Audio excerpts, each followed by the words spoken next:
ये श्वेत पत्र नहीं है, ये काला ब्रश है। This is not a white paper, this is a black brush. और माननीय वित्त मंत्री जी की जो उत्तेजना है उसको पूरी तरह से प्रमाणित करती है।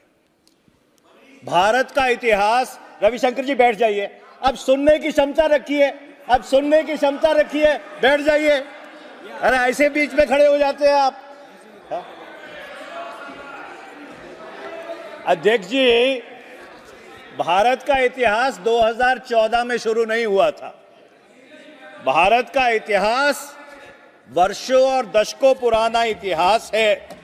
और अगर आप श्वेत पत्र लाना चाहते तो आपको श्वेत पत्र जुलाई 2014 में लेके आना था।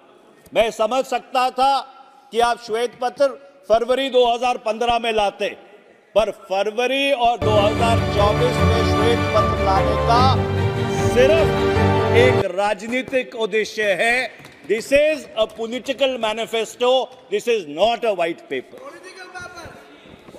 मैं 2004 में जब यूपीए की सरकार बनी, जिसका नेतृत्व प्रधानमंत्री डॉक्टर मनमोहन सिंह जी और यूपीए की चेयरपर्सन श्रीमती सोनिया गांधी जी कर रहे थे, हमने ऐसे मूलभूत सुधार किए जिससे इस देश की जो नींव है, आर्थिक, सामाजिक, राजनीतिक नींव को हम लोगों ने मजबूत किया।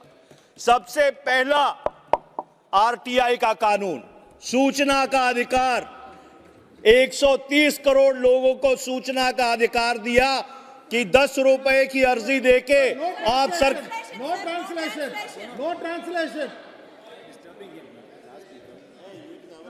10 रुपए की अर्जी देके आप ब्लॉक से लेके राष्ट्रीय स्तर तक किसी भी सरकार से कोई भी सूचना मांग सकते थे। मैं दुर्भाग्यपूर्ण बात है और खेद के साथ यह बात कह रहा हूं कि 2014 से लेकर 2024 तक उस सूचना के अधिकार के किस तरह से परकच्छे उड़े, यह कहानी सबको मालूम है। दूसरी बड़ी उपलब्धि मनरेगा का कानून। 2005 में जब यूपीए की सरकार मनरेगा का कानून लेके आई और हमने कानूनी तौर पर यह सुनिश्चित किया कि 100 दिन जिसको काम चाहिए उसको काम मिलेगा। मैं आपसे यह बात पूछना चाहता हूं, 2014 से लेकर 2024 तक आपने उस 100 के 101 दिन क्यों नहीं किए? आपने उस 100 का 101 दिन नहीं किया। हां, उस कानून को आप कोसते रहे और उस कानून की जो असलियत है उसके ऊपर मैं बाद में आऊंगा। तीसरा, निशुल्क शिक्षा का कानून कि 6 से लेकर 14 वर्ष तक पूरे देश में जात धर्म से ऊपर उठकर जिस बच्चे को शिक्षा चाहिए उसको निशुल्क शिक्षा दी जाएगी। और चाहे बड़े से बड़ा निजी स्कूल हो, चाहे कोई भी स्कूल हो, 25% जो सीटें थी वो आरक्षित की गई। जो इकोनॉमिकली वीकर सेक्शन, आर्थिक रूप से जो कमजोर परिवारों से आते थे। उसके बाद नेशनल फूड सिक्योरिटी एक्ट, इस देश के 77% के ऊपर गेहूं, चावल, मोटा दाना देने का काम किसने किया? यूपीए की सरकार ने किया। 5वां, आधार, जिसने मूलभूत आधार रखा, जिसके ऊपर जितना ढांचा बना हुआ है वो किसने शुरू किया? और जब यूपीए ने सरकार छोड़ी तो उस समय 80 करोड़ से ज्यादा आधार कार्ड बने हुए थे। मैं आपसे पूछना चाहता हूं कि आपके पिछले 10 वर्ष की क्या उपलब्धि रही है? क्या अगर आप नोटबंदी को उपलब्धि मानते हैं तो मैं आपके विवेक पे छोड़ता हूं। अगर आप जीएसटी को जिस तरह से क्रियान्वित किया उसको उपलब्धि मांगते हैं, जिसने भारत का सारा लघु उद्योग को कई सालों तक नष्ट कर दिया, तो फिर मैं उसको आपके विवेक पे छोड़ता हूं। मैं उम्मीद करूंगा जब वित्त मंत्री अपना इस मोशन के ऊपर जवाब देंगी तो जरूर इस सदन को बताएंगी कि आपकी सरकार की ऐसी कौन सी 5 बड़ी उपलब्धियां रही हैं तो आपके 10 साल के कार्यकाल में। अब मैं अर्थव्यवस्था पे आता हूं। अध्यक्ष महोदय, 2004 में जब हम लोगों ने सरकार संभाली तो परिस्थिति क्या थी। 2003-04 में जो फिस्कल डेफिसिट था वो 4.5% था। 2007-08 में आर्थिक महामंदी, अंतर्राष्ट्रीय आर्थिक महामंदी से पहले वो घटकर 2.8% हो गया। जो रेवेन्यू डेफिसिट था कि सरकार के राजस्व में जो कमी थी, मैं इसलिए बता रहा हूं, मैं पहले का भी बताऊंगा, अपना भी बताऊंगा और आपका भी बताऊंगा कि 2003-04 में जो रेवेन्यू डेफिसिट था वो 3.6% था। 2007-08 में वो घटकर 1.2% रह गया। जो सेविंग्स टू जीडीपी रेशो था कि जो आप बचत करते हैं जिससे अर्थव्यवस्था चलती है, वो 2003-04 में 29.8% था, जो 2006-07 तक बढ़कर 34% हो गया। जो इन्वेस्टमेंट टू जीडीपी रेशो था वो 2003-04 में 28.2% था, जो 2006-07 में बढ़कर 35.9% हो गया। 1998 से लेके जब 2004 तक आपकी सरकार रही, जो न्यूनतम समर्थन मूल्य था, एमएसपी थी, उसको आपने सिर्फ 30 रुपए से बढ़ाया था। 2004 से लेके 2008 तक वो जो न्यूनतम समर्थन मूल्य था वो 300 रुपए बढ़ा था, और 1998 से लेके 2000, जो 2004 से लेके 8 तक गिर के 5.12% रह गया। और जो अर्थव्यवस्था का है बढ़कर सबसे पहले बचत, फिर खपत, सेविंग्स, कंजम्पशन, फिर निवेश, इन्वेस्टमेंट, प्रोडक्शन और फिर रोजगार। अब इनकी जो कहानी है वो आंकड़े अपने आप बयान करेंगे। वर्ष 2013-14 में, जिसको आप कहते हैं कि भारत की अर्थव्यवस्था फ्रेजाइल 5 में पहुंच गई थी, अर्थव्यवस्था को लकुआ मार गया था, कई अलंकरण इस्तेमाल किए गए, रविशंकर प्रसाद जी को तो याद ही होगा। अब उसकी असलियत क्या है? 2013 में जो सेविंग्स टू जीडीपी रेशो था वो 34% था। 2022 में वो गिरकर 30% रह गया। जो प्राइवेट फाइनेंशियल कंजम्पशन एक्सपेंडिचर था वो 2013-14 में 60% था। 2023-24 में वो गिर के 56.9% रह गया। जो इन्वेस्टमेंट टू जीडीपी रेशो था 2013-14 में 33.8% था।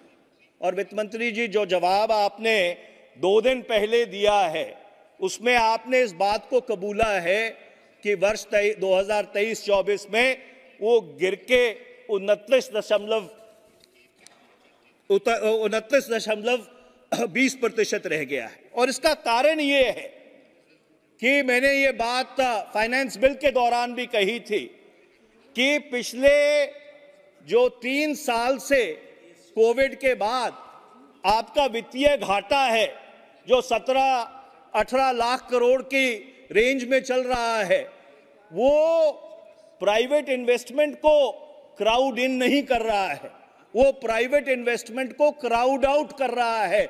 जब सरकार ही इतना कर्ज लेती है बाजार से अपना खर्चा चलाने के लिए, अपने बजट को बैलेंस करने के लिए, तो जिस निजी क्षेत्र को आपने 2019-20 में इतने बड़े बड़े कंसेशंस दिए थे उस निजी क्षेत्र को तो वो मार्केट एक्सेस मिल ही नहीं पाता।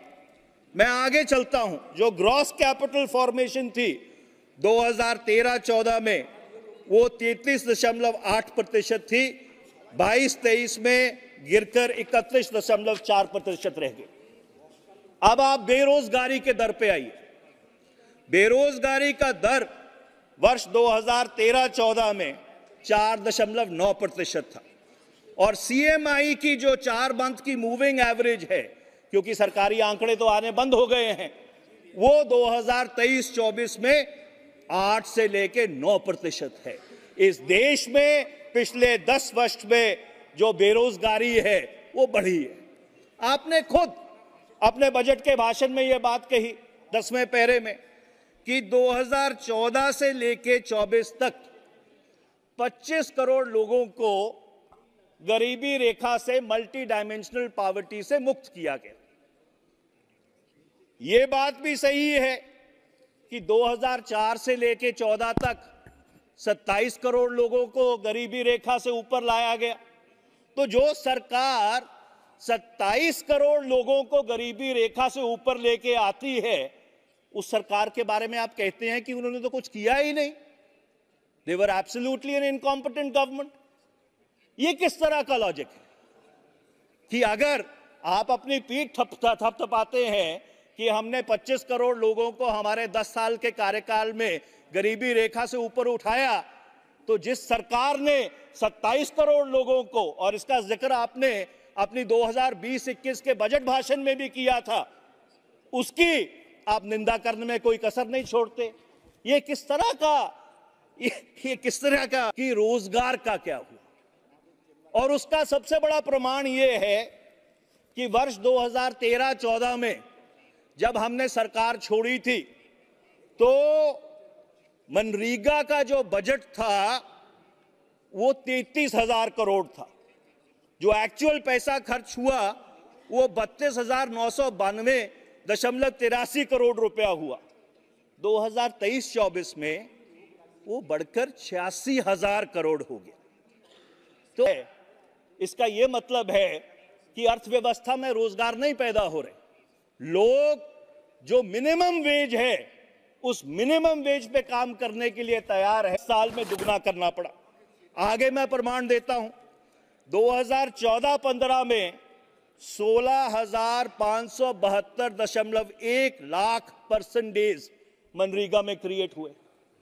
2022-23 में वो बढ़कर 29,564.15 लाख पर्सन डेज हो गए। मतलब जितने लोगों ने मनरेगा में काम ढूंढा उनकी गिनती दोबारा दोगुनी हो गई। तो अगर अर्थव्यवस्था में रोजगार के साधन थे तो लोग जाकर मनरेगा के तहत मिनिमम वेज पे काम करने के लिए तैयार नहीं होते। आपको यूपीए का धन्यवाद करना चाहिए कि जिस स्कीम को आप कहते थे कि ये गड्ढे खोदने और गड्ढे बढ़ने की स्कीम है, इसी स्कीम ने आपको पिछले 10 साल में बचाया है, नहीं तो इस देश में अराजकता होती। अब आप सुनने की धैर्य रखिए। मैं जब आप बोलती हैं तो मैं कभी बीच में नहीं बोलता हूं, धैर्य रखिए। अब जो बीच में नहीं बोलता अध्यक्ष जी, मैं किसी के 5 साल में किसी के बीच नहीं बोला हूं। जो महंगाई दर था 2013-14 में वो 5.3% था। 2023-24 में वो बढ़कर 5.4% हो गया है।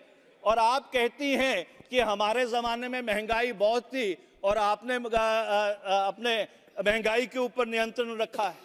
पर हां, आपकी एक उपलब्धि मैं जरूर गिनाना चाहूंगा कि वर्ष 2013-14 में जो भारत की अर्थव्यवस्था थी वो $2.05 ट्रिलियन की थी। तो $2.05 ट्रिलियन इकोनॉमी। जो भारत सरकार का कर्जा था वो 55,087 55,87,149.33 लाख करोड़ था। वर्ष 2024 में वो अर्थव्यवस्था 3.75 ट्रिलियन की हो गई, पर जो कर्जा है भारत सरकार का वो 3 गुना बढ़ गया। And the total debt and liabilities of the government on 31st of March 2024 is 168,72,554.16 lakh crores। मतलब 10 साल में आपने 112,85,394.83 करोड़ का कर्जा पिछले 10 साल में लिया है। इसका यह मतलब है कि जो ज्यादा कर्जा लिया है, और उसका सबसे बड़ा प्रमाण यह है कि आपके बजट को जब आप ब्रेक डाउन करें, जो आप ही के आंकड़े हैं बाय द रूपी, तो जो सबसे बड़ा उसका कंपोनेंट है 28 पैसे का वो बोरोइंग्स है, और जो सबसे बड़ा आउटगो है 20 पैसे का वो आपकी क्या कहते हैं ब्याज की पेमेंट्स है, इंटरेस्ट पेमेंट्स है। तो ये जरूर आपकी उपलब्धि है कि भाई भारत के ऊपर आपने पिछले 10 वर्ष में 112,85,394.83 करोड़ का कर्जा बढ़ा दिया। अब मैं जीडीपी के ग्रोथ रेट पे आता हूं। वर्ष 2005 से लेकर 14 तक भारत की जो अर्थव्यवस्था थी क्यूमुलेटिवली वो 6.8% से बढ़ी, और 2015 से लेकर 2024 तक वो अर्थव्यवस्था 5.9% से बढ़ी। और आप ये कहती हैं कि हमने अर्थव्यवस्था का सत्यानाश कर दिया, हमने अर्थव्यवस्था बर्बाद कर दी, हमने सारे बैंक लूट लिए। तो अगर ये सारी बात सही है वित्त मंत्री जी, तो ऐसा क्यों है कि जो हमारे 10 साल का कार्यकाल था उसमें अर्थव्यवस्था आपके 10 साल के कार्यकाल से ज्यादा बढ़ी? और ये दोनों जो आंकड़े हैं 2011-12 की प्राइसेस के ऊपर है, इसमें फर्क नहीं है कि 2004-5 की प्राइसेस के ऊपर कोई आंकड़ा है और 2011-12 की प्राइसेस के ऊपर कुछ आंकड़ा है। अब मैं आता हूं डॉलर के ऊपर। आप भी प्रवक्ता थी भारतीय जनता पार्टी की, मुझे याद है कि डॉलर के बारे में बहुत बात हुआ करती थी। जब भी डॉलर ऊपर जाता था तो उसकी तुलना प्रधानमंत्री की उम्र से की जाती थी। जब हमने 26 मई 2014 को सरकार छोड़ी तो $1 58 रुपये 65 पैसे का था। 4 फरवरी 2024 को वो डॉलर 82.93 पैसे का है। तो उस समय तो डॉलर के ऊपर बहुत उत्तेजना होती थी, बड़ी बड़ी बहस होती थी रोज टेलीविजन के ऊपर। ये कहा जाता था कि डॉलर प्रधानमंत्री की उम्र से तेजी से बढ़ रहा है। आज क्या हुआ? मैं उन शब्दों का प्रयोग नहीं करना चाहता, मैं कभी किसी चर्चा का स्तर नहीं गिराता, पर आपको इस बारे में सोचना चाहिए कि वो आप तब बोलती थी और जब आज जो परिस्थिति है उसके बारे में आप क्या कहना चाहती हैं। अभी मैं आगे आता हूं। पिछले 10 वर्ष में अंतर्राष्ट्रीय बाजार में पेट्रोल और डीजल की कीमत गिरती रही, कच्चे तेल की कीमत गिरती रही, और मैंने कल भी यह बात कही थी कि जो आपकी ऑयल और गैस इंपोर्ट डिपेंडेंसी है वो बढ़ती रही। 87.5% है इस साल के पहले 9 महीनों में, पर अंतर्राष्ट्रीय बाजार में कच्चे तेल की कीमत गिरती रही, यहां पेट्रोल और डीजल की कीमत बढ़ती रही। 2014 में 410 रुपए का सिलेंडर था, आज 903 रुपए का सिलेंडर है, 120% बढ़ा है। पेट्रोल 2014 में 71 रुपए पर लीटर था, आज 97 रुपए पर लीटर है, 37% बढ़ा है। डीजल 55 रुपए लीटर था, आज 90 रुपए लीटर है, 64% बढ़ा है। मस्टर्ड ऑयल, आपके सरसों का तेल 90 रुपए किलो था, आज 143 रुपए किलो है, 60% बढ़ा है। आटा 22 रुपए किलो था, आज 35 रुपए किलो है, 60% बढ़ा है। दूध 35 रुपए का लीटर था, आज 60 रुपए लीटर है, 71% बढ़ा है। और आप ये कहती हैं कि हमने अर्थव्यवस्था के परकच्छे उड़ा दिए। अगर आप इन सब आंकड़ों को संज्ञान में ले तो पिछले 10 वर्ष में महंगाई ने आम आदमी की कमर तोड़ दी है। मुझे याद है सुषमा स्वराज जी यहां बैठती थी जब नेता प्रतिपक्ष होती थी, तो वो कहा करती थी कि गृहिणी के आंसू बह रहे हैं। आज सही रूप में गृहिणी के आंसू बह रहे हैं। और आखिर में मैं एक बात कहना चाहता हूं, आपने 10 वर्ष से phone banking phone banking phone banking phone banking की बात की। आप तो एक बहुत पढ़ी लिखी अर्थशास्त्री हैं, आपको यह बात मालूम है कि किसी भी लोन को सैंक्शन करने से पहले उसका जो चीफ जनरल मैनेजर है वो ड्यू डिलिजेंस सर्टिफिकेट साइन करता है, उसके बाद उसका बोर्ड ऑफ डायरेक्टर्स उसको अप्रूव करता है। मैं आपको यह पूछना चाहता हूं कि आप फोन बैंकिंग की बात करती हैं, पिछले 10 वर्ष में आपने किसके खिलाफ एक्शन लिया? कौन से चीफ जनरल मैनेजर के खिलाफ एक्शन लिया? कौन से बोर्ड ऑफ डायरेक्टर्स के खिलाफ एक्शन लिया? कौन से राजनीतिज्ञ के खिलाफ एक्शन लिया? आप बात बड़ी बड़ी करती हैं, 10 साल आपको मिले, आपने एक चीफ जनरल मैनेजर के खिलाफ एक्शन लिया? आपने एक बोर्ड के खिलाफ? एक मिनट अध्यक्ष जी, 10 साल की बात है, सुन लीजिए, आखिरी 2 दिन रह गए हैं संसद के। आपने किसी राजनीतिक लीडर के खिलाफ एक्शन लिया? सदस्य किसने फोन किए थे? आपकी बहुत लंबी लिस्ट। और मैं आखिरी बात ये कहना चाहता हूं, और ये दुर्भाग्यपूर्ण बात है, और स्टैंडिंग कमेटी और फाइनेंस की इसके ऊपर एक नहीं 15 रिपोर्ट है। जो आपका इंसॉल्वेंसी और बैंकरप्सी एक्ट है, उसने जो बैंक लूट है उसको इंस्टीट्यूशनलाइज किया है। The IBC process has institutionalized bank लूट। अध्यक्ष जी मुझे रोक रहे हैं, अगर मेरे पास इतना मटेरियल है कि मैं 2 घंटे और जो अर्थव्यवस्था की असलियत है वो उजागर कर सकता हूं। धन्यवाद अध्यक्ष जी।